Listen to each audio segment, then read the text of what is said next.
2027च्या जनगणनेला आता सुरुवात झालेली आहे आणि आपल्या सगळ्यांनाच प्रश्न पडला असेल की आपल्याला काय काय प्रश्न विचारणार आहेत नेमकी, आणि याचीच माहिती, याचीच यादी आता आपल्याकडे आलेली आहे. सगळ्यात महत्त्वाचं म्हणजे घरांची यादीकरण प्रक्रिया आणि घरांची गणना आता सुरू होणार आहे. त्यामध्ये जर आपण बघायला गेलं तर सगळ्यात आधी घरांची स्थिती आपली काय असणार आहे हा सगळ्यात पहिला मुद्दा आहे आणि त्यामध्ये आपल्याला 8 प्रश्न विचारले जाणार आहेत. पहिला तर आपला इमारत क्रमांक काय, आपल्या घराचा क्रमांक काय, त्यानंतर गणना घराचा क्रमांक काय,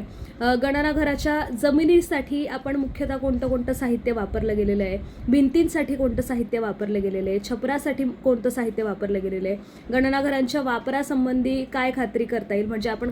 कशा पद्धतीने आपल्याला जे गणना घर दिलेलं आहे त्याची आपण कसा वापर करतोय त्याबद्दलची माहिती असेल, त्या घराची स्थिती काय आहे याबद्दलची माहिती असेल, आणि कुटुंब क्रमांक म्हणजे आपल्या कुटुंबामध्ये किती लोक आहेत हा सगळ्यात पहिला मुद्दा असणार आहे घरांच्या स्थितीमधला. त्यानंतर दुसरी गोष्ट येते ती म्हणजे कुटुंबाची माहिती. ती तर म्हणजे प्रत्येक जनगणनेत विचारलीच जाते. म्हणजे आपल्या कुटुंबात किती लोक आहेत,